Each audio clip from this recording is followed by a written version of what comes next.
Hey everybody, it's Neil the Dashly Gentleman. And with me I have Frank. Say hi, Frank! What up?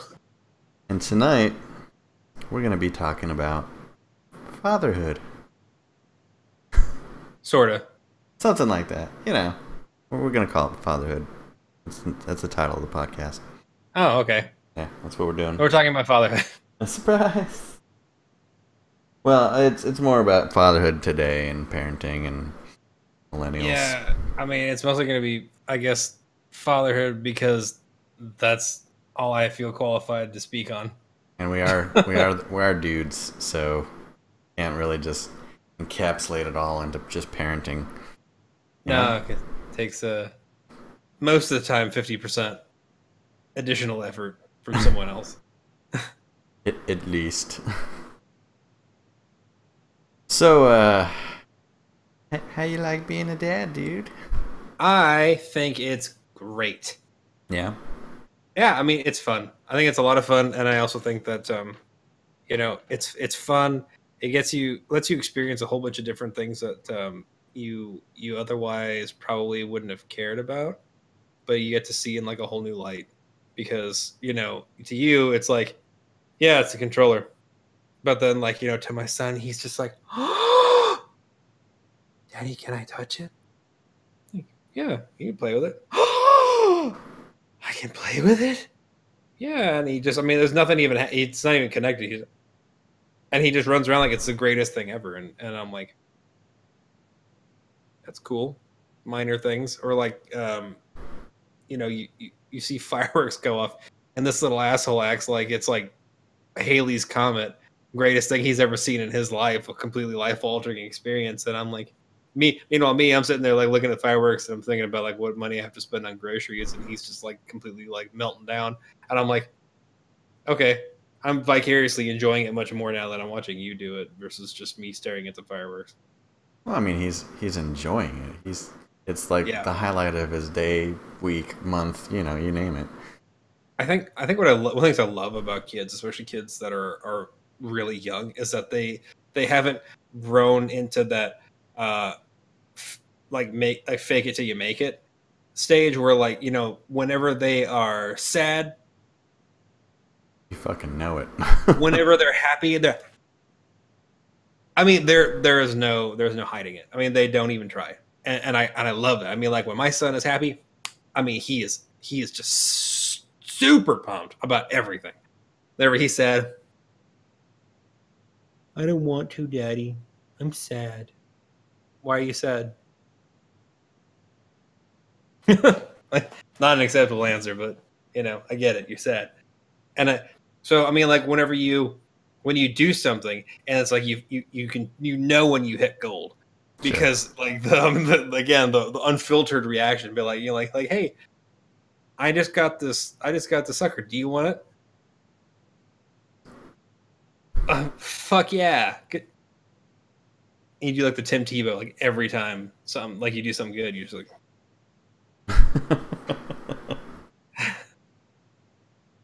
Yeah, that's definitely a perk. What are the downsides of being a dad? other parents. Other parents, go on. Other parents. I cannot like I look we go to functions for other little kids and some whatever sometimes, and so therefore it's like these other parents, for reasons I'm not totally sure why, they have to come up and interact with me, and I'm like, I mean, like it's like here's the kids and then like here's me.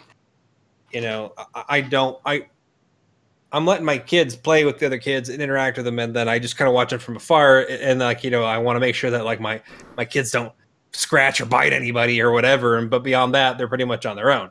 If they fall, get up. I mean, like that. That's it. And but then like these other parents, they like create like this like forest of people around these other kids, and then they come up to me and they're like, oh, "Hi, my name's John," and I'm like, "Oh, Cool. cool, great. Oh, I work in marketing. Like that's wonderful. Good for you. Yeah, I mean, I gotta. Bye, John." Like I don't look. What part of me being way far away from all of you looks like I want to interact with any of you. Well, I mean, you gotta think of it this way, Frank, and I think this is where you're missing it.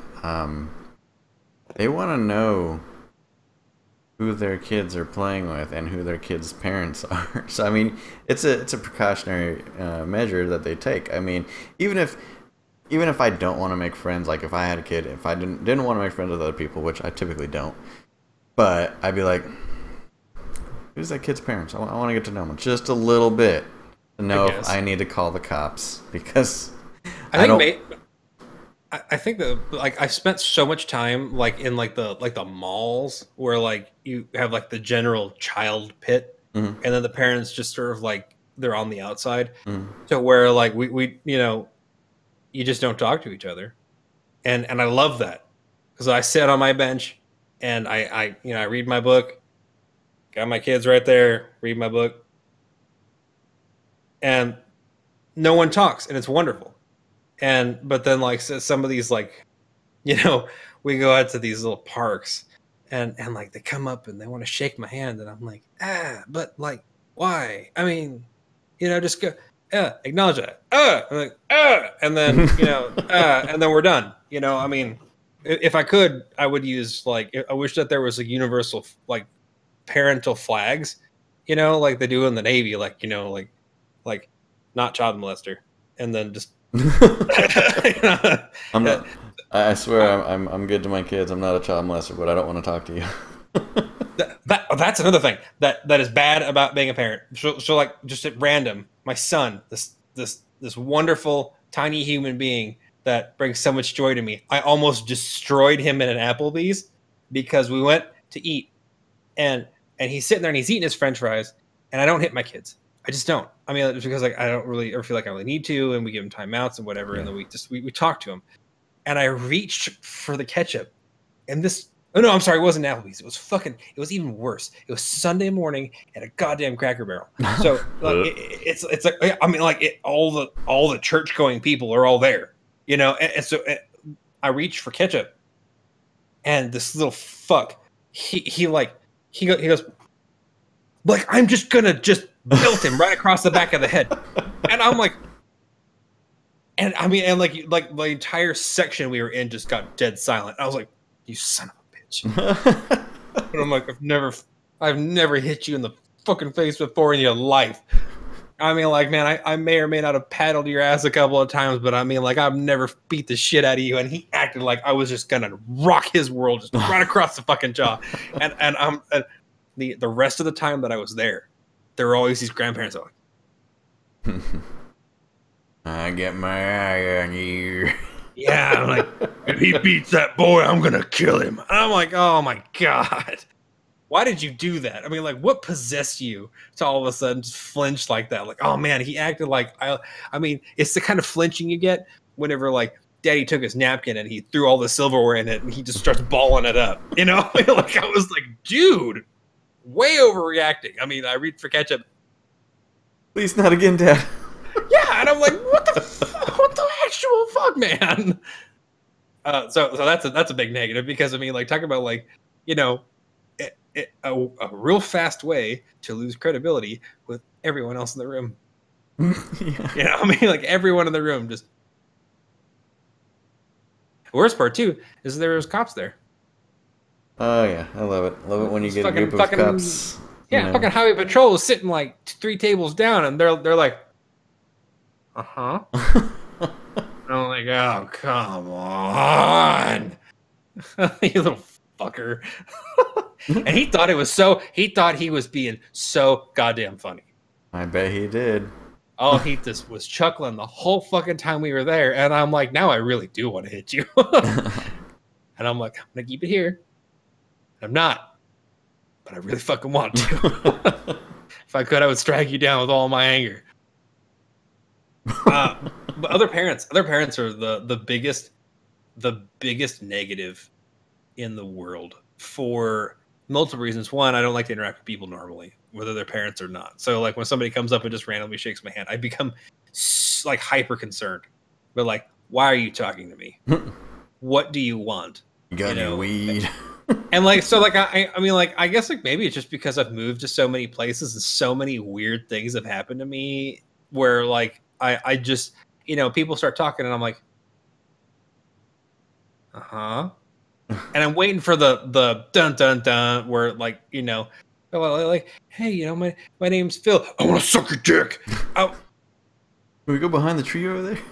Yeah, I mean, yeah, you know, like my name's Phil and God tells me I need to kill you. I'm like, whoa, okay, no. I mean, I wait for shit like that. So like when someone just comes up and they start having like a casual conversation with me, like out of nowhere, I'm hyper defensive. And I'm just like, mm-hmm. Mm-hmm. All right. And I just, what are you doing, dude? Why are you talking to me? I don't care about you. Like I cannot describe to you my level of give a shit and how low it is. And the thing that's the worst is you see how other parents interact with their kids. Yes. Okay. That I can agree with you with. Like, how infuriating it can be, especially whenever like I think the thing that it's frustrating. Like we went to a birthday party last Saturday, and it was heartbreaking.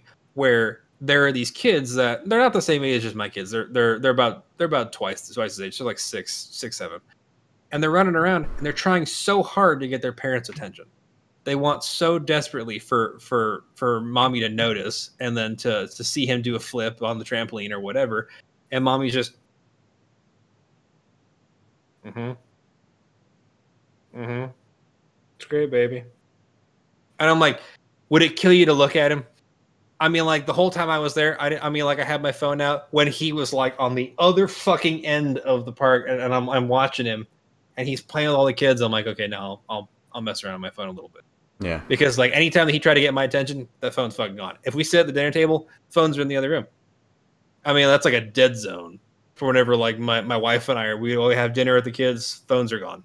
You know, no toys, no phones at the table. When we go out to eat, you know, my phone sits on the corner, but usually like I'll have it like on vibrate so I can tell if work calls me or whatever. Sure. But I mean, I've gone to dinners with my kids, and my kids are just going fucking critical because we're playing with them at the table and they're having an absolute like nutty blast and they're being really good. And then the next table, like literally next to us, has kids the same age as mine, kid or kids, and both parents. Mm-hmm.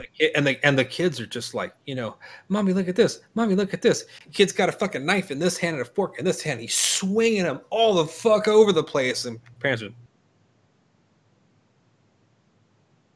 I'm like, your child has a knife. I'm not. I ain't gonna fucking stop him because you know, fucking like Darwinism here. But you know, I mean, I feel like if you were really responsible, you may be moderately concerned. Now would be the time. Right. I mean, like he's swinging a piece, dog. I mean, it's not good. Yeah, I will agree with you 100% on the whole other parents and their parenting tactics thing. Like, there's so many different methods, schools of thought, you know, you name it. I mean, it's just, and I see all of them as wrong because it's not the way I would do it, and it pisses me off. So I'm like, why? Like, and I don't want to be that guy because like nobody does parenting correctly. I mean, no, it's all just does. You all just kind of fucking meander your way through the parenting process, and hopefully they come out okay, which they won't, but hopefully they'll come out less fucked up than they could have come out. I mean, you just have to do the best job that you possibly can. Yeah, and you know, and it's like there is no right way, but there are definitely better ways. So right. It's like you need to be attentive, loving, nurturing, but the caveat of that is don't be overly nurturing and don't be overly caring because they need to toughen the fuck up. And I know people hate to hear that. They're just children. Yeah, but they're going to grow up to be adults. Yeah. So eventually. I mean, like, you know, if your kid fucks up and the other kid is pissed and he fucks up your kid, you're almost under an obligation to let him at least get fucked up a little bit. Right. Be like, because you fucked up and you know you did. So, I mean, get your ass beat a little bit, let them handle it. And then, you know, if like, you know, the other kid tries to beat your kid's head in with a fucking rock, okay, now you can kind of separate them. Yeah, that's gone a little too far. I mean, you got to give them. That being said, bullying, not what I'm talking about. Right. You know, like, I mean, like if like your kid shoves another kid and then he gets his ass beat and then the kid walks away or helps him up or whatever, fine.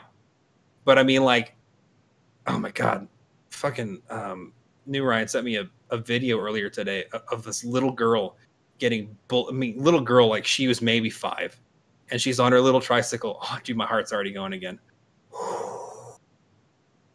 And these two other girls are like terrorizing her, Yeah. and they're grabbing her fists and hitting her in the face and shit with them, and I'm like, I mean, like I could feel my fucking heart just about to detonate in my chest. And he's like, "What would you do if that was Meredith?" And I'm like, "I'd bury that whole family. I mean, all of them." And I was like, "Oh, but that's so important to parenting, where it's like, I'm sure that these kids probably live in an environment that caters to that.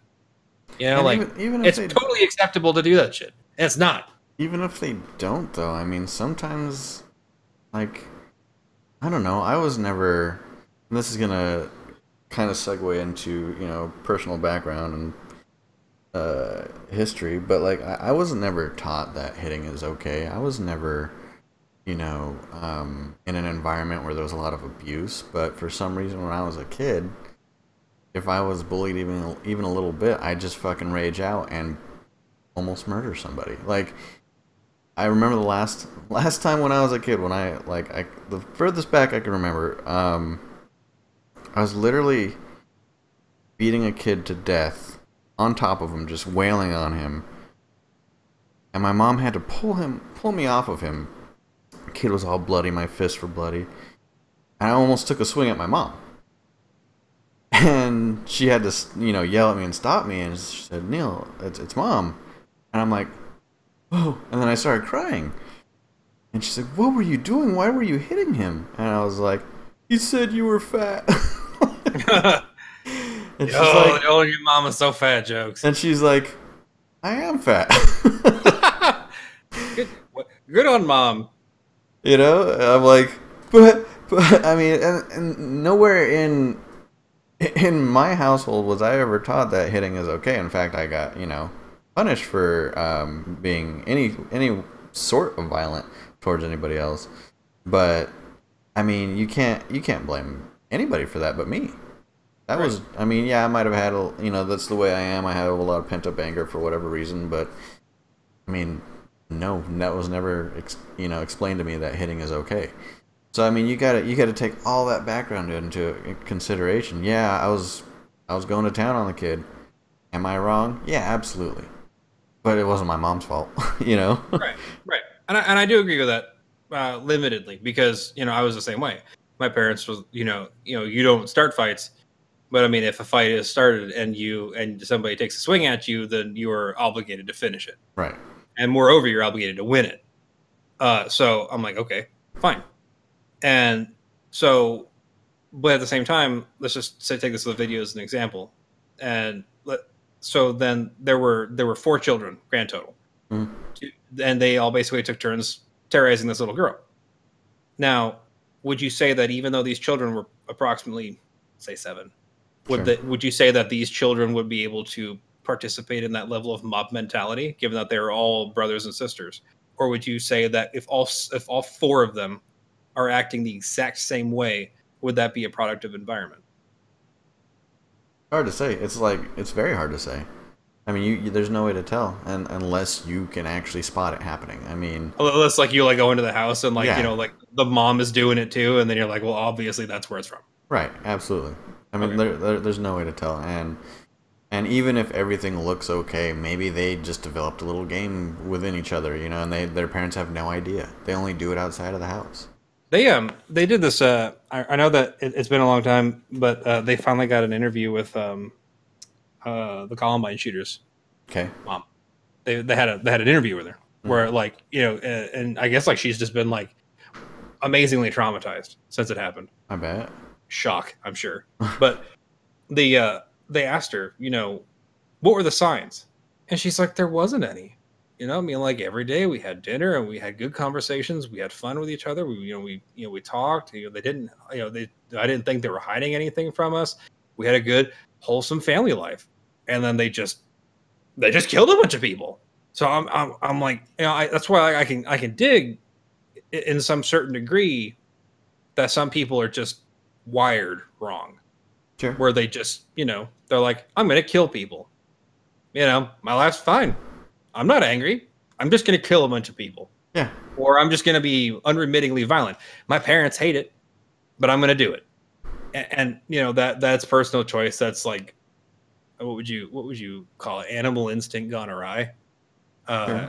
And so, I mean, that to that level, I can say that parenting definitely had nothing to do with it. Right. Because especially like, if they don't come from a broken home, they weren't like desperate for meals or had to like steal to survive. So like there wasn't really any criminal element or any survival element. It was just this kid just fucking lost his mind somewhere along the way, or he never had it and decided he's just going to shoot up a school. Fine. But I mean, by and large, I would say that there is probably more of the former than the latter, where you have much more people that are the product of their environments than they would be the product of random evolutionary happenstance. Right. I mean, statistically, probably you're correct, but I mean, I wouldn't say it's by a large majority. I mean, there's just some fucked up people out there sometimes. I don't agree with, obviously, I mean, this is kind of a low-hanging fruit, but I don't agree with teaching your kids to hate, period. No. But that happens all the time. Now, which is weird. I mean, like, that's weird to me. I mean, because like we live in a pretty evenly mixed race community here in Louisiana, and Sure. and I go out and I hang out with like all the black dads and the Latino dads and the Asian dads. I mean, like whenever like I see them, I don't particularly like talking to anybody, but whenever we hang out, I do hang out with them, and my kids fucking want to play with everybody. Sure. There's a family right next door. This is very, very nice black family. They come out and they play with my kids nonstop, and like they cannot tell the difference. I mean, like my kids, it's just the kids next door. I've been here for almost 2 years and I don't remember their names. And I don't remember any of their names. I'm sure that the parents told me their names at some point, but I can't recall because I'm a horrible human being. But so my kids just play with them nonstop. They don't care. But then and on that same level, we were at the mall. And it was so fucking weird because we were at the mall and my kids start playing and they're running around. And then this black lady shows up with her kids and the kids run in, and they start playing with my kids. And I'm like, cool. To me, it's business as normal. Mm-hmm. The black lady stands up and says, get your asses over here. And the kids are, and goes, you don't play with those white kids. Get your stuff and we're leaving. And I'm like, wow, seriously? Really? They're like 4. I'm like, what the fuck? I mean, like you live in like this community that's basically 50-50. Right. And everybody's more or less pretty cool to each other. Why would you do that to children? Right. That's insane to me. Why would you teach anybody that you shouldn't mess with anybody just because of the way that they look? I literally sat there just like, I mean, my son was trying to like, come back. We want to play on the dragon thing. We want to play. And he's like trying to like bring him back in. And then they started crying. And so then naturally my kids start crying because they're crying and my son thinks he hurt them and he doesn't know why. And I'm like, dude, come sit over here. It's just, this is a whole weird thing. Let's just wait for them to go. You didn't do anything wrong. Dude, I had to buy him fucking 2 big ass cookies to get his ass to calm down. Well, let me ask you this. I mean, okay, so I've had to deal with plenty of kids and plenty of parents that think that that's okay. Teaching your children to stay away from certain people is okay, which it blows my mind. But how do you think that once they're a little bit older enough to understand that you're going to explain that to them? What do you mean? Like they're old enough to be like, know? Well, here's the thing. I mean, it kind of goes along the lines of just interacting with other kids and their parents in general, because it's hatred, it's intolerance, and it's passed down from generation to generation. But it could be anything really. It could be just behavior. But Mhm. if you have your kids come to you and say, "Hey, why is so and so not able to play with me, or why is so and so crying all the time?" Like, how do you tell your kids that other kids and their parents are nothing like you, and nothing like your open mindedness and your ability to tolerate and find peace with other people? How do you how do you explain that to your child? Like, that it just kills me, because like, you can't just say, well, those people, they're narrow minded, they don't get it, because to me that's like almost as bad as saying don't hang out with those people because they don't know any better, kind of thing. Right. So how do you think you would handle that?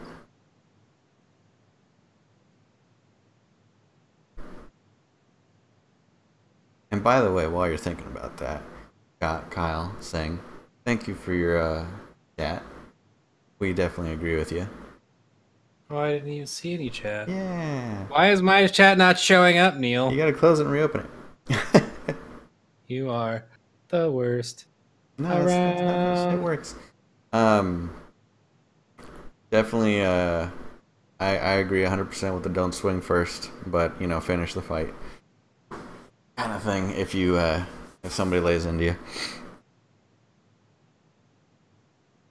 and I may not have all the experience in the world like Scott does about parenting, but I know a couple things. When I was your age, um, man, to try to explain, especially to someone who doesn't know, to try to explain intolerance in any way is to try to explain ignorance to someone who's never really experienced it. So like they've experienced it. It's like trying to teach truth to someone who's never really known what a lie is. Right. And the difficulty therein being that I can tell you what it is. I can tell you why, but I can't tell you the reason. So, because there isn't one, there's never a reason for intolerance. There's never a reason for, I mean, there's reasons for hatred because you could hate an individual, and that would be the first thing that I tell them is like, they dislike you. They dislike you because of the way that you look.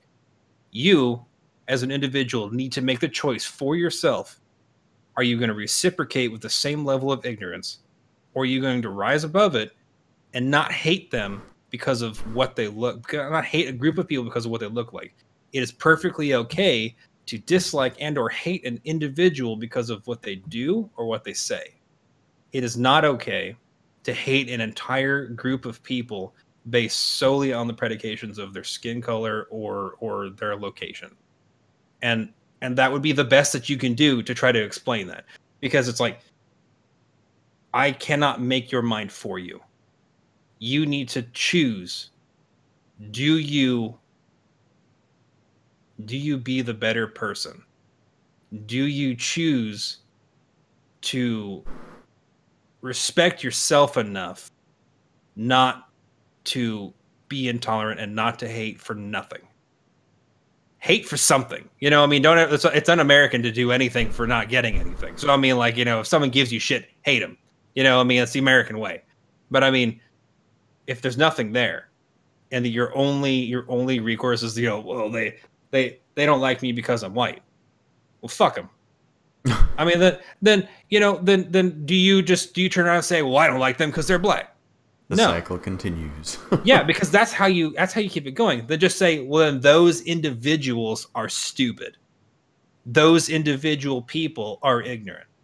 Those individual people are plebeian trash that should be ground beneath your jackboot. But the entire population is not deserving of your ire. Sure. The entire population isn't deserving of you to have a blanket statement where I dislike, because those blacks didn't like me, I dislike all blacks, because that is exactly the same thing that those guys just did to you. Yeah, absolutely.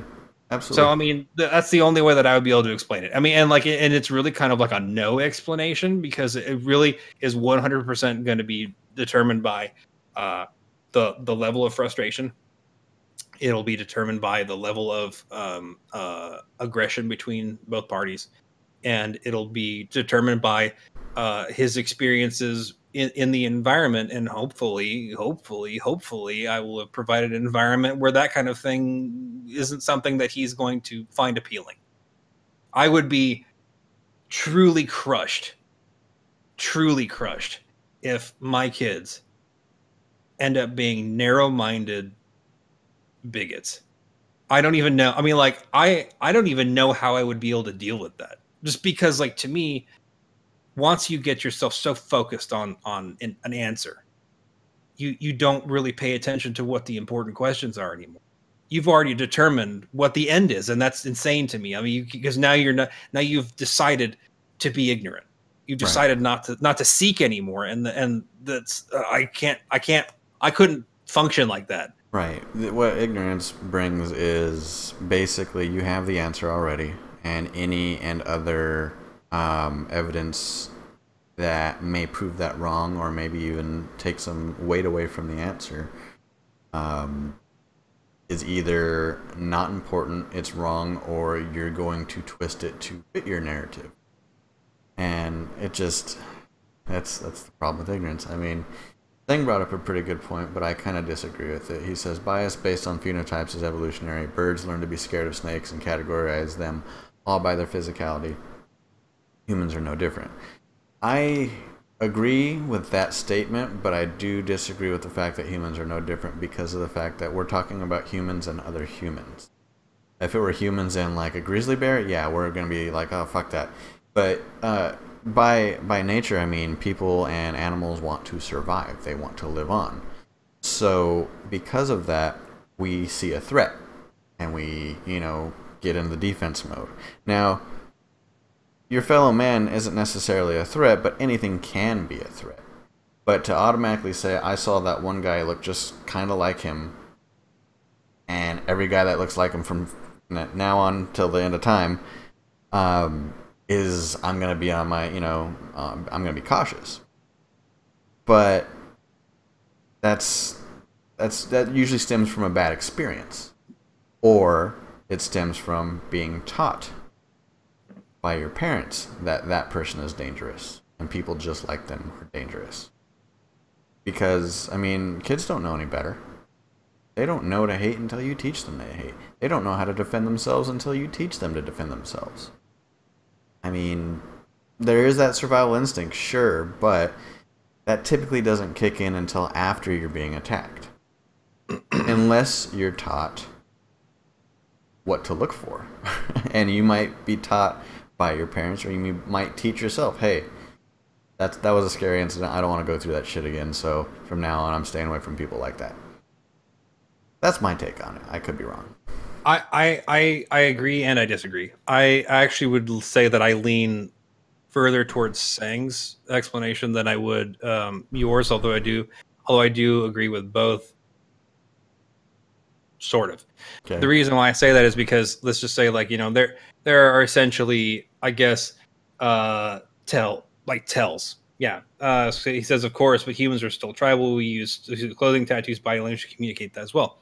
And that's 100% true. And that's what I was going to say, is that, through certain tells, where he used the analogy of birds and snakes. I'm going to say birds and birds. So in this case, humans to humans. So we say a falcon still eats smaller birds. Sure.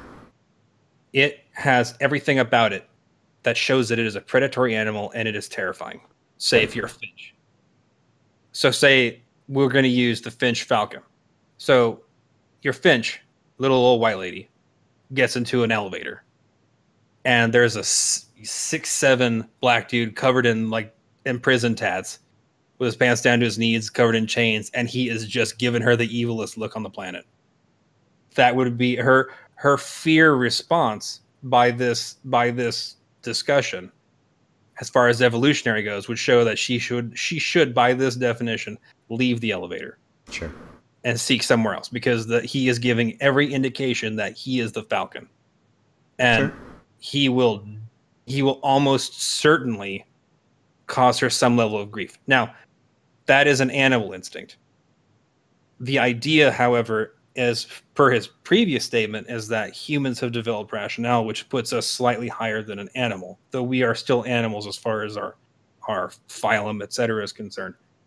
But because we have developed the ability to think and to rationalize and to go beyond our baser animal instincts, we can determine that not every person from every walk of life that happens to look like that or has displayed that level of plumage, let's just say human plumage, in their clothing, is going to be a threat. Sure. That doesn't mean that they're not. That just means that they're not immediately. So, who knows? Because that's the thing. Who knows? Little Lily could get in there, drops her bag because, oh, no, he scared me. And then, he picks it up, gives it to her, gives her all of her stuff, gives her a hug, says, ma'am, I hope you have a great day, and then leaves the elevator. I mean, that's the thing. That's both the blessing and the curse of being human, because we don't, for a finch to falcon, that finch fucking knows that falcon is going to kill him. Yeah, absolutely. There isn't any question marks. There isn't any maybe, maybe not. Same thing with bird to snake. That bird knows that snake is going to, or that bird is going to eat that snake. That snake has absolutely no question in his mind. That's a predatory animal, and it's coming for me. But with humans, we don't know. We don't know. Let's say I get into an elevator with a little old lady, and she looks at me and she smiles at me, and I just saw her fucking head off. Yeah. I mean, she had no fucking idea. I could have gone on there all the gang tats in the world, and she might have clutched her purse a little bit tighter, and maybe that helped her. Maybe that didn't help her. Maybe I'm still gonna break her neck and throw her down to the gears of the elevator. I'm gonna laugh as she turns into goo. But that's not. I mean, it's so difficult to do the human to human comparison, because then you do have to break it down into tribes, and then you do have to break it down into ethnicity, because every ethnic group at this point in time seems to have its own different set of values, because we as a society have broken down into different sets of values. So I can agree with that. It's difficult to talk about, because it's like you have your inner city folks who have a completely different mindset than your Midwesterners. Sure. And the value system is being lost in education. Mm-hmm. Or the finch pulls a 30th special from her purse, or she's got $64 in rolled up dimes in that purse and just stoves that dude's skull in. I would pay for that. But it's difficult. It's difficult because we have all these different levels of values throughout the human community, not just not even just the United States, but through all of humanity. Sure. Everyone that is segmented in their own little tribe or society has their own set of values, and everything is different. So it's difficult to look at a person and say friend or foe based solely on the way that they look, because let's just say in an inner city area, everyone dresses exactly like the Falcon, but that doesn't mean everyone is the Falcon. Right. So I mean, you don't. So then I guess then that would be saying falcons to falcons and fucking finches to finches, which is not what I'm trying to say. But I mean, that's what I get what you're trying to say. Yeah, I mean, but I mean, as far as humans are concerned, we can alter our appearance with, I don't know, going to the gym, getting tats, dressing a certain way, you name it, to make ourselves look more intimidating and more uninviting to other people. Because I don't know why that's your end goal, but I mean, maybe you want to look hard, look like a tough guy. That's what we can do that animals can't. We can make ourselves more intimidating. I mean, you puff up your chest as an animal, whatever, but we can, just by looking at us, without us even doing anything, we can look more intimidating than the next guy that doesn't work out, that, plays video games all day.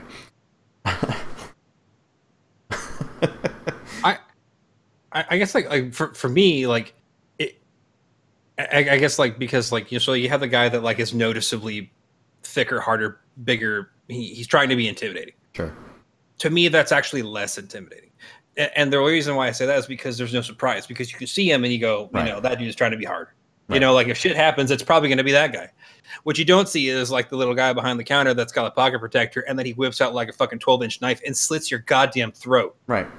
Like you got this dude that's all fucking like super hard as balls, and then all of a sudden his guts come out because like, you know, little tiny guy walked by and he eviscerated him. I mean, yeah, that's logic. That's though. what's human. That is human. That is human decision making that makes it the most terrifying thing on the planet. Sure. But I mean, when you think about it, though, when you think about it, that's logic. That's like, okay, like when I go into a restaurant and I scan the crowd to see are there any potential threats here, which I mean you kind of do, and you don't even really realize you do it. But I look for somebody with a gun. I look for somebody, you know, with something big in their pocket. And then I start scanning. All right, are there anybody here that looks like they're gonna start some shit because they're all tatted up and they are wearing their clothes all baggy and this, that, and the other. I mean, that's the second thing I would think about because those are the type of people that would start shit. But the first threat I would look for is the guy with the weapon, you know? And that's not something you can always spot, especially in a crowd. So yeah, you're absolutely right there, but that's something you think about. Your instinct, though, is there's this very large person next to me. I need to take a couple steps away. That's without even saying, because you just move away. Mm-hmm. But anyways, we're kind of straying off topic. That's okay. I mean, this is actually the stuff I like to talk about. I like to talk about the human condition, I like to be super philosophical, and I get that. I think I get that from my dad as far as like fatherhood topics go, because that's what I grew up with, talking about philosophy all day long, every day. I wish I had a dad that did that. we did comic books and philosophy and history until I could teach him about war history, and then we argued history. Wow. Yeah. You mentioned the other day, and I'm gonna lead into it with a little bit of my past. But you mentioned the other day when you were at the park, and you know all these kids were trying to impress you because there was a whole bunch of single moms there, which depressed the shit out of me. Because you've got two kinds of kids that are produced from a single parent, single mom, and the dad's nowhere to be found. You got the one kid that finds a male figure somewhere and pines for that person's affection, attention, you name it, tries to impress them. And then you got the other kid, this was me. You just fucking hide in the corner. You like, okay, there's another person there, I don't want to disappoint them, I'm gonna go over here. You know? Mm-hmm. And when you mentioned that, I mean, growing up, I think my dad was pretty much out of the picture when I was 10. Up until then, he was,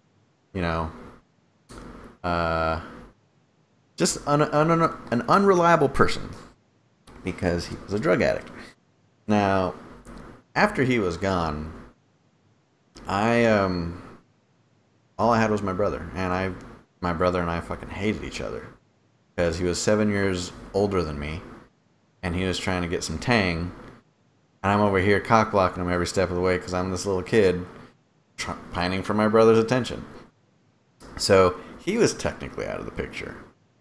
So I really had nobody. I mean, my mom found a new man, and he was kind of a piece of shit. And I at that point, like all the male figures in my life have pretty much turned away from me, and I was just like, well, I ain't gonna try to impress any other guy at this point because I'm on my own basically. So I became very, very feminine because I love my mom very much, and I pine for her attention more than any other person, man, you name it.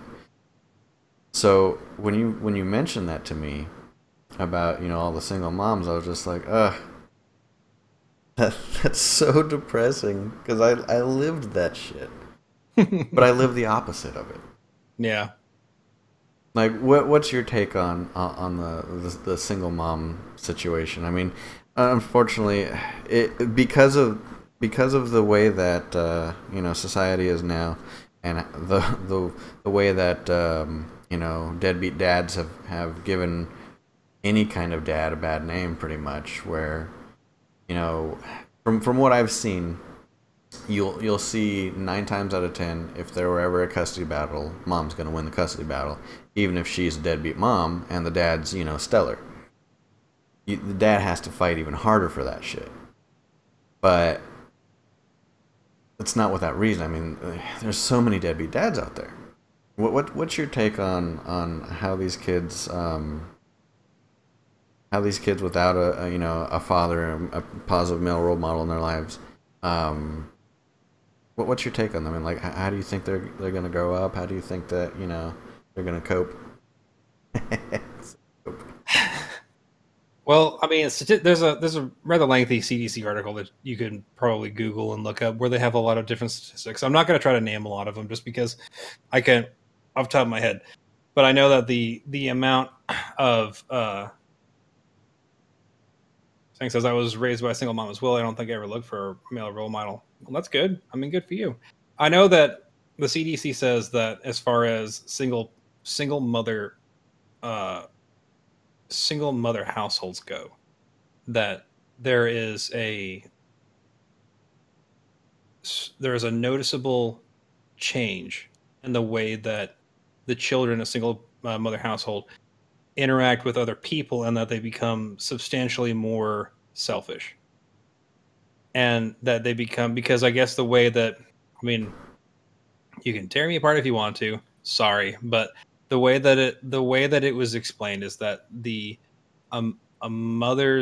way that a mother functions is to be much more, wants more, or not more for her, because that's not what I'm trying to say, but like looking for, they look for empathy. Okay. And mothers are empathic, but almost only towards the child, the Sure. individual child, whereas a father figure or a male role model is empathic towards everyone. So rather than just being like, like your kid gets hurt, mother goes to that kid.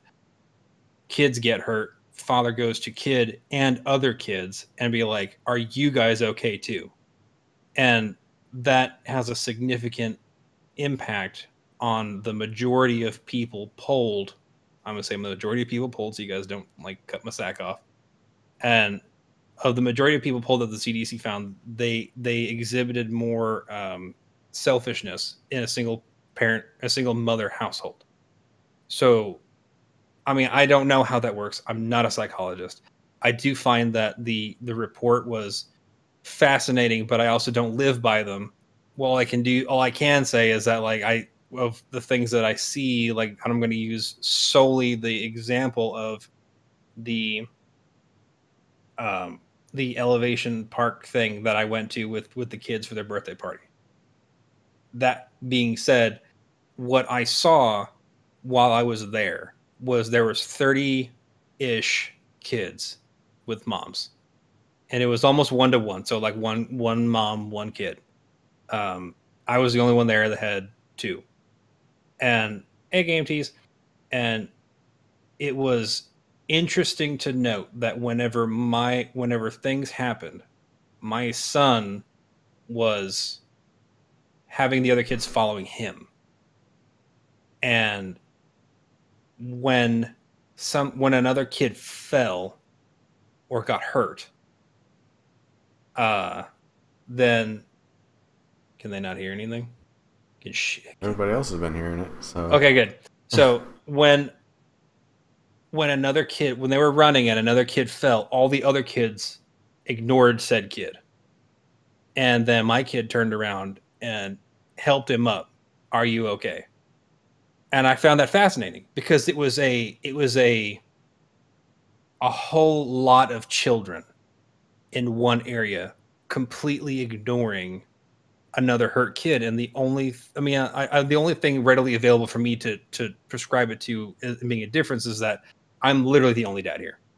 I mean, there was a huge fucking party, and I was getting stares the whole time because I am the only dude in this entire fucking building. And it was weird. It was very weird. And I know that probably doesn't mean anything as far as like my kid helping him up. It might just be the way that we taught him. Or it might be nothing. I mean, maybe he wouldn't have done anything in another situation. exact same thing repeated. He ignores the kid. It very well could have been that. But I had read sections of this CDC report, and so that was one of the first things that I thought of was the lack of empathy with other people in a single mother household. So that's the reason why I bring it up. But everything else, you're right. It was weird because like there'd be like, he's running around. He comes over to me. He's like, "Daddy, daddy, daddy," and he like does a little jump. I mean, he's 3. Jump, and then he falls over, and that's it. I mean, that's the bottom out of his jump. And then all the other kids after that kept being like, "Hey, look at this jump," and I'm like, "Yeah, jump, no, good job." And then like they were just doing it nonstop in front of me, and I'm like, "Oh, this is weird." There's like a lot of you, and you're like all over here. Like your parents are over there, and or your moms are over there, and they're all fucking around talking on to each other or on their phones or whatever, and you're like over here, like all of you. And I'm like, I don't know what to. I'm like, if one of you falls, I'm like, oh, yeah, fuck you, because I mean, like, I'm not gonna help you up. I mean, like, this is 2017. I ain't gonna fucking touch your goddamn kid. Right, especially if you're the only kid or only dad there. Yeah, I'm the only dude here. I mean, like, I can literally, like, if a kid, like, flips me off and I go, fuck you, I mean, like, all of a sudden now I'm a sex offender. Yeah. Or, like, I'm fighting for my fucking life for whatever reason. I mean, like, I can clear my sinuses and then all of a sudden end up on a watch list. So, I mean, I think that's something that I find frustrating as a dad who ends up at a lot of these like tons of kid events where I feel like I'm under constant scrutiny. Sure. Because and I literally have to do nothing. And it's frustrating. It's because, I mean, single moms are becoming the norm. I mean, it's tragedy, but you see more and more single moms, and they're everywhere. And I mean, I get it. It sucks. I mean, deadbeat dad, or maybe things just didn't work out. But, like, it's become a social, acceptance that, every guy out there is, out to diddle your kid, And even if they came with kids on their own. I mean, I've seen, Reddit posts with, a guy sitting at the park watching his kid, and another lady coming up, saying, you're here just to rape my kids or whatever like that. It's like, actually, that's my kid over there. I'm here because him, and it's I don't know what caused it other than just a surge of single moms. It's the media attention to really negative singular events that they like to act like are a norm. Right. I'm like, it's not a fucking norm. It's like I luckily, because the stereotype that men are child molesters, which is BS. Well, not entirely. I mean, like the heavy majority of men are definitely child molesters. Not okay. The heavy majority of people who are child molesters are men. Let me rephrase that. Shut up. I stopped. Okay. Yeah. Fuck you. So I haven't had that though. I haven't had I go to a park and then I get chastised. Mostly because like whenever like I'm at the park, I'm near my kids. I think mostly because like my daughter is 2. And she likes to do all the exact same things that my son does. Mm-hmm. And she has about as much coordination as a fucking wildebeest on ice. So, I mean, she falls like nonstop. And I have to be there because this little dipshit likes to get on the it's like the little bendy thing. And it's got like a bunch of empty bars. And you have to like hold on and walk on it. And I'm just like, I caught her one day because like, Tiberius is over here. And I'm like, and I turn around and she's like halfway up this thing, and like my whole body turned to ice. I was like, "Fuck!" And like she fell, but like I got her, and I caught her, and then everyone clapped for me, and I'm like, fuck yeah, like, good job, I mean that was my man moment, and so then I put her down and tried really hard not to just like beat her to death, and so now I have to like. When she goes up there, she likes to do a bunch of dangerous shit because like she just assumes that I'm going to catch her, which makes me insane. And like I yell at her all the time for it, but she just doesn't really fucking care, just like her mom. So I mean, yeah, makes me really angry. See, you rewarded failure. Look what you did. Yep. Yeah, I rewarded failure by not letting her break her goddamn neck. How else did you gotta learn? You gotta let her fall. Okay, if she's on flat ground, I let her eat shit constantly. So I mean, oh my god, it's a total side note. We went out for a walk yesterday, and she just it was nighttime, and we have this little path, and there's like grass on both sides, and she's got this little Mickey Mouse or Minnie Mouse wand.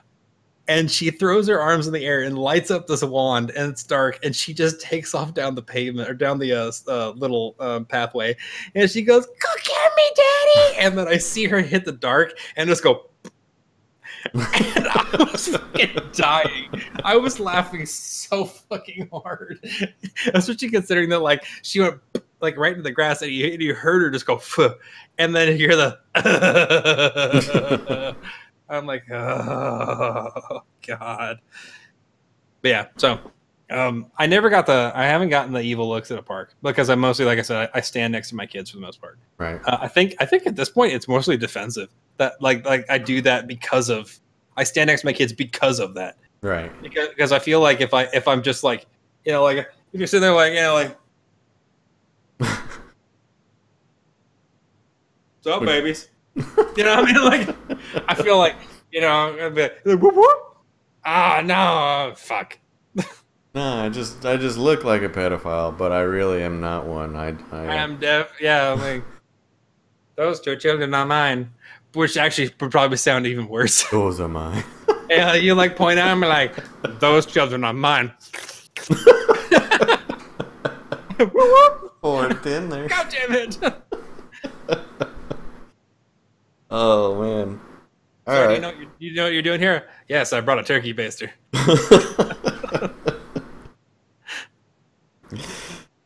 Oh jeez. All right. So here's another good topic. Still related. Okay, so I've got a couple friends. Friends of friends. I'm not gonna name names, but they're very solid household. Divorcees. Kids bringing in parents of the kids bringing in other parents of the kids and getting together kind of thing. So you just got a whole mixed bag of other people's kids. But okay, so one of them's like, okay, one of them had a talk with their kid, and this guy, he's very manly. He's always been the guy that says, you know what, that guy's being a queer or whatever, like gay bashing like crazy. Right. And then, lo and behold, this not too long ago, son comes up to him and says, "Daddy, I think I might be gay." How old is kid? 12. Okay. What? First of all, he handled it spectacularly. I mean, the entire time up to until that moment, he was gay bashing. I don't know if he still is, but kind of backfired on him. But he handled it very well. He's like, I don't care what you are. You can be, transgender, whatever. I'll still love you. Which, great. Handled it well. How do you think he should handle that going forward? Don't talk about it. Don't talk about it. Don't talk about it. And I'll tell you why. Tell because, me. I mean, it's not that you're ignoring the problem, is that you're giving the kid time to figure out as he develops through adolescence and hits puberty, is he actually? Because, I mean, if he's 12, he's barely started, you know? So, I mean, like, if he comes up and says, "I think I might be gay," I mean, the chances are you're not.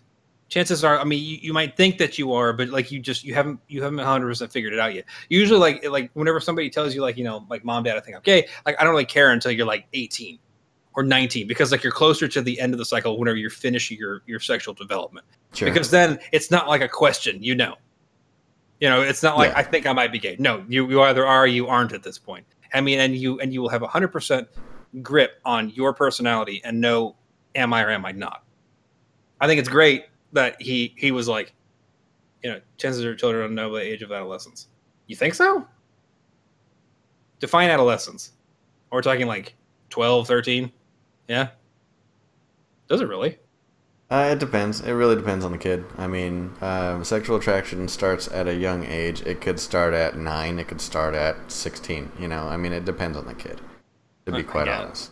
I guess. I don't know. But, I mean, I'm not a doctor. All I know is that from what I understand, you're supposed to hit puberty 12, 13-ish. And then, you figure it out after that. But I mean, I would definitely say like like as far as like I'm glad I like the way that he handled it. If sexual attraction starts at that young of an age, then he's probably got a pretty good idea of it. But let him figure it out, because it's not something that you could or should tell somebody you can or can't. Because let them. I mean, that's them. Let them be them. Don't try to make them you. Okay. Well, let me propose this to you then, because this is how it's gonna go down. Did you get your crystal ball out?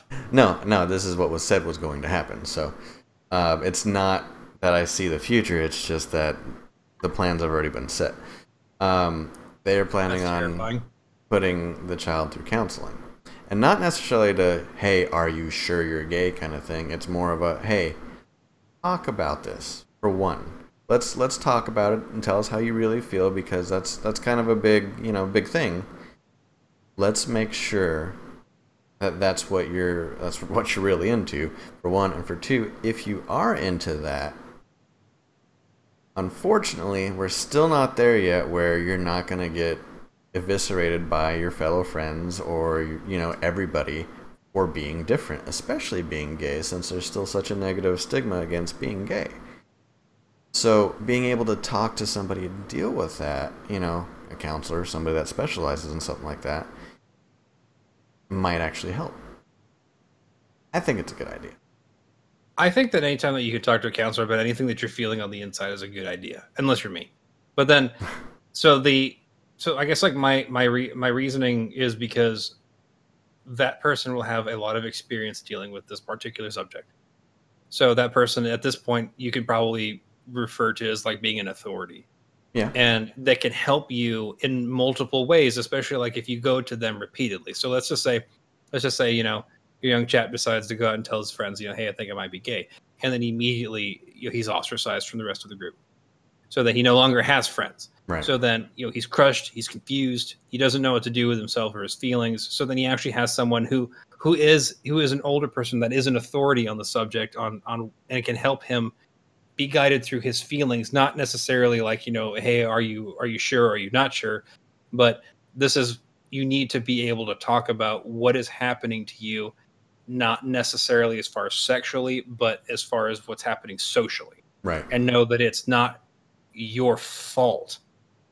It's just that your friends are assholes and that has nothing to do with you. And they're ignorant little chumps. And maybe one day they'll grow up.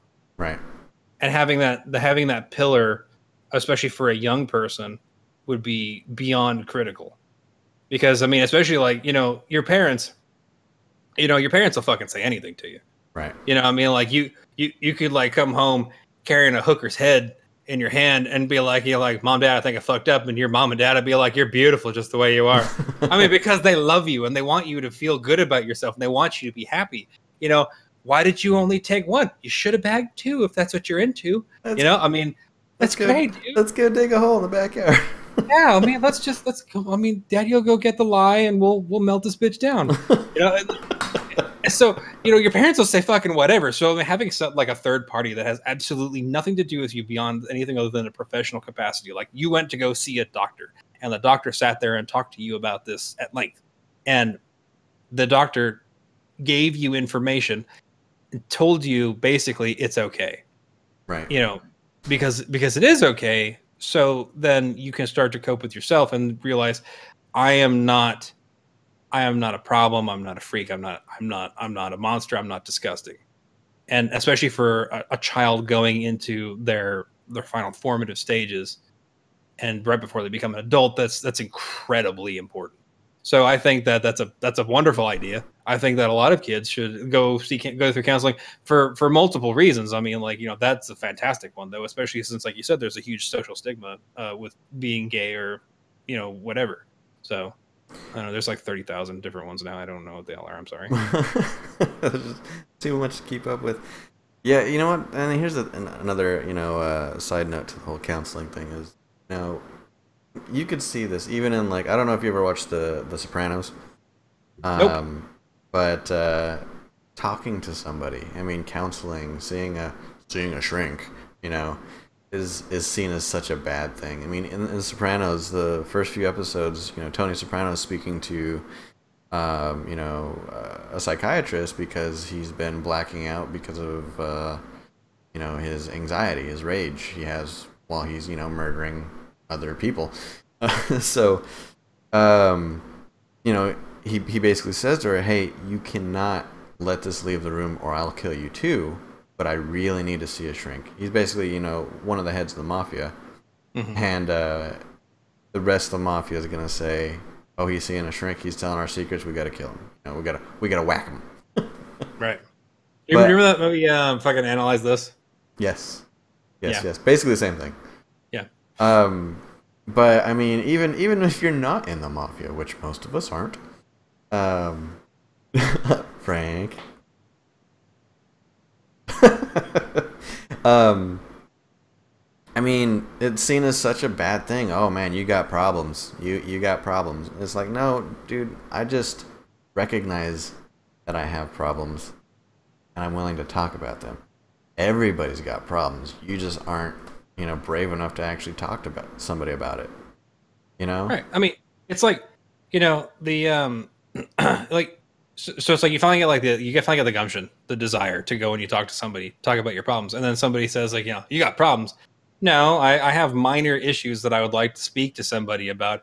I'm not a fucking crazy person. You could tell me, oh, you got problems whenever I hop up, drop my drawers, and take a shit on the salad bar at Wendy's. Then you could tell me I've got fucking problems. Yeah. But until I'm literally driving around fucking wearing somebody's like fucking like full skin as a cape, screaming on Batman while jerking off outside of a store window, I don't have fucking That problems. is I oddly have stuff I want to specific, talk about. Frank.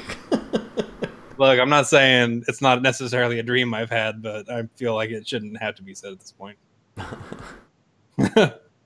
Thanks. Have you seen the monologue in Rick and Morty regarding therapists? It's an summarized argument for therapy. I have not. I also don't like Rick and Morty. So. I did see it. I can't remember most of it though. I know that Rick thinks that any other man of science, whether it be a therapist or a fucking rocket scientist, are a bunch of idiots. So I think I remember it being started as, yeah, we're not going to play that, so you might have to sum it up for us. Regarded as something stupid, but as far as therapy goes, there's nothing wrong with it. I've even spoken out personally against therapy because I just don't want to go, even though I should. I mean, sometimes you just can't talk to anybody about certain things. You can't talk to your friends or your significant other or even your parents about certain things because they'll judge you. Sometimes you gotta talk to an unbiased party, and that's okay. Especially if you're in the father role and you have a child that you've made such a negative connotation against being gay all his life. And then all of a sudden, oh yeah, it turns out, yeah, you're gay. Shit, well, I don't know how to deal with this. Go see an expert, It's there's nothing wrong with it. Basically argues that therapy is work. It's basically maintenance, like brushing your teeth. Some people rather die than work at something. Yeah, okay, now I'm starting to remember it. Yeah, I just actually read the transcript of it. So yeah, it was a pretty good it's a pretty good description of it, really, Yeah. as far as therapy goes. I think that if you have anything that you're having troubles with, you should definitely talk to somebody about it. I have my Widowmaker pillow, so it's both tear and semen stained. A little crusty. Only on one side. Gross, Frank. No, look, don't even stop. Don't even start. It's not my final form.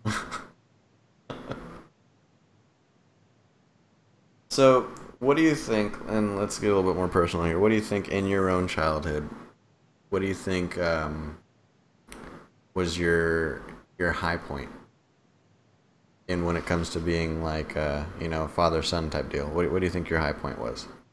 Like for my dad? Yeah.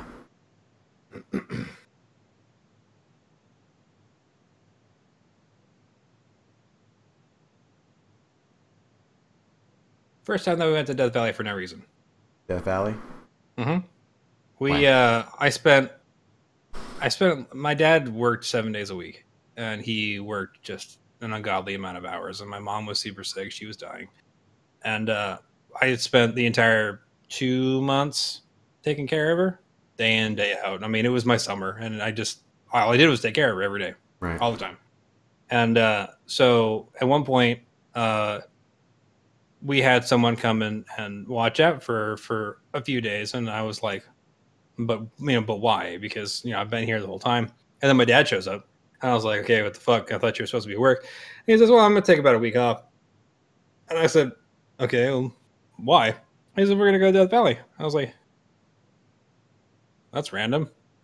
And then he's like, no. And we ended up having like one of the best times of my life. And it was because basically I was being rewarded, and I didn't really understand until like 3 days into our little adventure. But I mean, we did a ton of shit. I mean, like we fucking drove throughout the entire park. We went camping every day, and it was great. Um, it was weird because I didn't feel like I did anything worth being rewarded for. And my dad said that's why it's that much more important to me that you are, because you did everything and you didn't think about it. Right. You didn't think it was a big deal. And he says, I have never been more proud of you. Aww.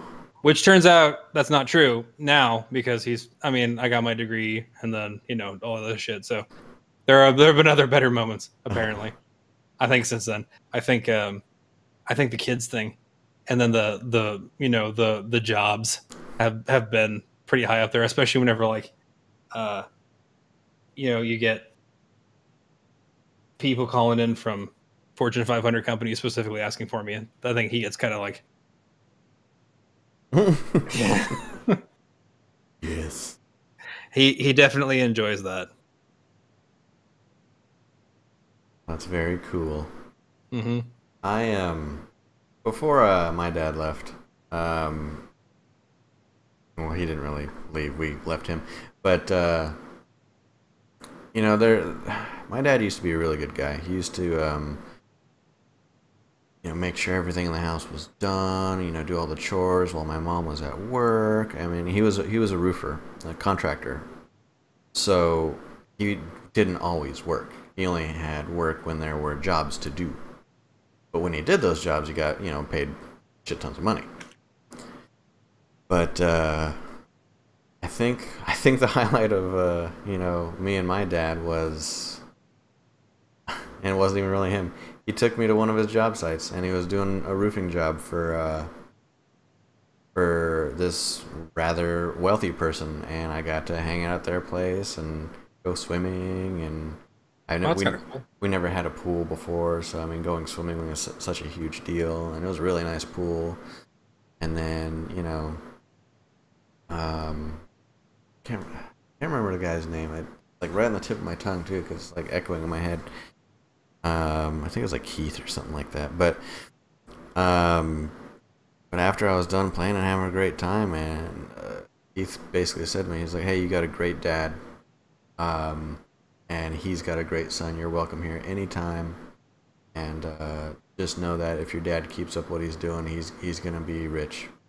I mean, he's does great work, and he just has to make money and save it, and he'll be just as rich as me if not too long from now." I'm like, my dad, good guy. Telling you, it's that real like. Of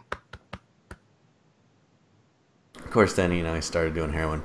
I mean, womp, womp. Up until that point, But yeah, so I mean, I don't know. I think, and you know what? One of the things when it comes to my dad is that I don't hate him. I know of a lot of people that hate their dads because of how they left, or how they were basically just deadbeats. But I mean, my dad has never been out of my reach. I can always go see him at any time. I still do love him, but as far as his behavior and his choices he's made in life, I just don't respect the man whatsoever. I think that he abandoned us, not necessarily by leaving us, but I think he I think the choices he made caused us to leave, and because of that, he abandoned us. But I mean, looking back at it, and I love my mom to death, and don't get me wrong when I say this, but looking back at some of the stuff that my dad did, and the spot in my mom's life where she was at the time, I kind of understand a little bit because I kind of understand why he made some of those decisions because my mom was a very self conscious person, and he was a people pleaser. So because of that, he couldn't do all the pleasing that he wanted to do, and he got depressed. But and that's as lightly as I'm gonna put it. But as far as me hating my dad, I can't hate him because if it weren't for him, I probably would be doing drugs. You know how you hear the whole thing about you're either just like your parents or you're the exact opposite. No. You never hear about that? You never heard No. that phrase before? Well, I've heard that plenty of times, and I think it holds true because I've got plenty of cousins that followed in their parents' footsteps, and they're not doing so great in life. And I did the exact opposite. And if it weren't for my dad, I wouldn't know what not to do. I mean, I probably would have figured it out on my own, but I still give him credit for that. Hey, thanks for teaching me how not to be a scumbag. But I don't know. That's just me. That's my take on my childhood when it comes to my dad.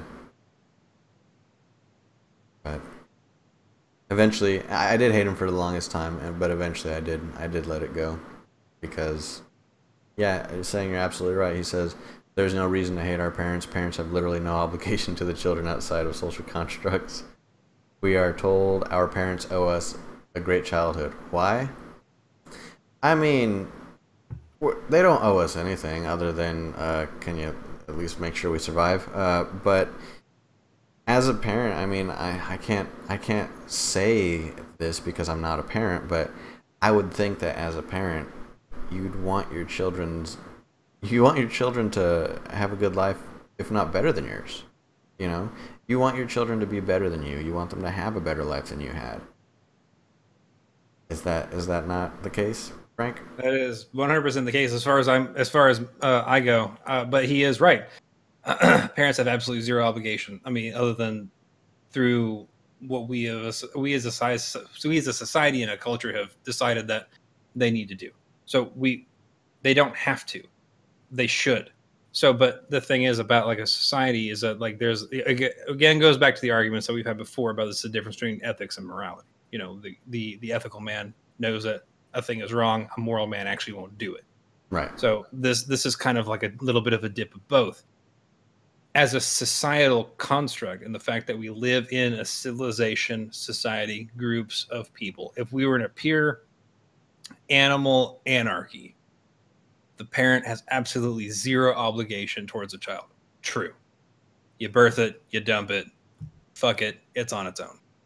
But as a society, we should, as an ethical and moral individual, find out we should have it within ourselves, take it upon ourselves to take this child as an instrument or implementation of or on society and make it so that it is able to contribute to the civilization of which it lives in one manner or another, preferably positively.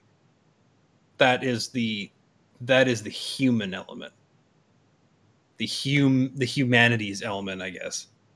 But I mean, as far as anything else, no. I mean, you don't even need to give them a great childhood. You just need to have them have an childhood. I mean, the better the childhood, the better the chances. I mean, if you give your child the opportunities to do the best they possibly can, then they will succeed. Most of the time, they will succeed all of your expectations. Yes, of course, because as a society, we want healthy people who contribute. Exactly. So, I mean, like, as a society, we definitely want that. And that is as you said, culture/society. Because, I mean, like, go ahead. I also think it's paternal and maternal instinct. I mean, you look at animals. I mean, look at gorillas and whatnot. They take care of their young. Why? Because they love them. I mean, it's an instinct. It's a I have to do this, and I can't explain why because my body tells me I need to do this. But And here's a weird thing. yeah, So I as an individual, I can tell you unequivocally that I can watch someone fucking burn alive and I will not feel a thing. But if I see my daughter fall on the pavement, I will become a fucking wreck. And that is that paternal instinct where like it's so fucking weird to me because like I went in, we're the hospital and I'm in the room and just nothing, standard sort of like, no feelings in, no feelings out. right. And then the child is born. And then all of a sudden it was like, oh God, fuck. And then everything changed. Like it made like instantly, it was fucking weird. And so then now I'm like, everything changed. I mean, like I was like, in my head before pre-birth, I was like, oh, the baby's gonna get in the way of playing video games, and I'm gonna be annoying and be fucking crying everywhere, and it's gonna be stupid and it's gonna take forever. I mean, like it literally just like, then you have child and it's like, what video games? Like I mean, my friend, he was getting ready to have his girl, and he was telling me before he found out that it was going to be a girl, it's gonna be a boy. I'm like, yeah, but if it's not, it's gonna be a boy. And I'm like, oh, you're one of those. And then he's like, by the time that he gets done with kindergarten, he's gonna be able to do 150 push-ups. He'll be able to run 4 miles because he's a super military guy. And I'm like, I hear you say that, and I think that you right now, I think you mean that. But I can tell you that as soon as you see them, it's going to change immediately. And I'm like, you're going to see that child and you're going to be like, what push-ups? You're like, am I going to make this child drop down and fucking give me a ridiculous exercise at any given notice before they're 4? No. That's true. It's not true for everyone. That is absolutely true. But yeah. I mean, it was weird how it was so true for me. I mean, like, because to me, I've spent like almost my whole life like not in anything. Some people see the child and feel nothing. You feel nothing. You see someone burn. I know, and it's weird. That's why I was afraid, truly, that was going to be me. I was going to like Tiberius is going to be born. I'm going to go, boy, and that was it. I mean, like now an obligation, and then you feed him and clothe him, and then okay, and kind of get rid of him as soon as possible. And I was terrified of that because I know me, and that I have like a sort of like a general emotional disconnect from virtually fucking everything. So I was afraid of that because I felt like this should be something that's really important. And then like it hit me so fucking hard that I wasn't prepared for like the emotional feedback. I mean, it's weird. And then like now that my daughter's born, it's fucking literally 5,000 times worse. I mean, like he was bad. I mean, and he still is like here, but I mean, God damn it, this child is too much. Yeah. She kills me, Neil. She kills me. Hey, what's up with that weird wall you have? Is it a control thing? No, it's a blanket. the sun rises over there, and we used to have a bed. There used to be a bed here, but it's gone now because I threw it away, and so there's no bed. But the blanket's still there because I don't want people looking in.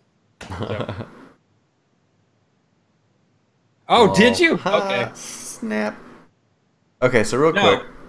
It's not. It's just because I don't care. It's not a window drape, goddammit. It's a cheap-ass blanket that some grandma made. Look, shut up. Fuck, I don't know. Look, we do not have the time to delve into Frank's psyche. I'll tell you that much right now. I don't want to talk about it anymore anyway. Look, Frank, this is an intervention. I brought all these people here. Not again. Okay, so let me ask you this real quick because we're about to wrap it up. But when Sang's point he made about a parent owes a child nothing. What about I get this a lot. What about the parents that think the child owes something? That is insane. Like, the parents that say, I gave birth to you, you need to be nice to me, or give me things, or, you know, so on and so forth. That blows my mind. It's like, I don't know you shit. If I were to have been given the conscious decision of, do you want to be born or not born? Which, you know, that's impossible, but I don't know. I mean, it would have been a 50-50 for me. I'd have to flip a coin. I mean, like, but like, it's those kind of people where, you know, it would be like, you know, do I owe you? You know, did I ask for the condom to break whenever you're fucking that dude for $50 behind the truck stop? Because I can only imagine that the people that would say that are the kind of people who would do that. Right. You know, because I mean, they're ethically and morally deprived fucking reprobates that just should be whipped with a fucking metal hose. But I mean, the logic is insane to me, because I mean, it seems to me that a child and parent should be a mutually beneficial event. It should be symbiotic and parasitic in adoration. That's true. Boom. Now, as far as that goes, because you know, this predates like the Social Security and social welfare, where you know you had kids and then you raise them up to be as successful as humanly possible, and then they go on to be successful people, and hopefully they're not fucking morally evil people, so they still give a shit about you. And then you're old and fucked up and you can't walk or whatever anymore, then they take care of you. That's how societies functioned like forever, up until like the last half century, whenever we had Social Security, and now the government takes care of you once you reach a certain age. So I mean, you know, this, I say this because this is where it's at on my screen, is exactly the way that it has worked up till like literally the last half century, up until the institution of socialized welfare. Now, you know, now we have, basically we've told, you know, children, once you're 18, fuck your parents. You know, I mean, like, fuck them, forget them, put them beside. You don't need them anymore. What the fuck did they ever know anyway? I mean, like, and I mean, like, but you know, and back then, you know, that wasn't necessarily true. But now I feel like now it's a lot more true than it was back then. You know, because now your parents probably really don't know anything. I mean, like, your parents are probably uneducated animals. That's awful. It's sad. I mean, you should still help take care of your parents, because it's fucked up if you don't. I'm just saying. It's sad. I feel you, dude. It's sad. I feel you. I mean, don't depend. This is my small political soapbox. Don't depend on the government to take care of your fucking parents. You know? I mean, come on. Take care of your fucking parents. What's wrong with you? Put them in a nice nursing home. The diminished value of the family unit in America is truly depressing. It is, and I could spend an hour and a half podcast talking about it, and I will not get into it right now because I can see Neil trying to do the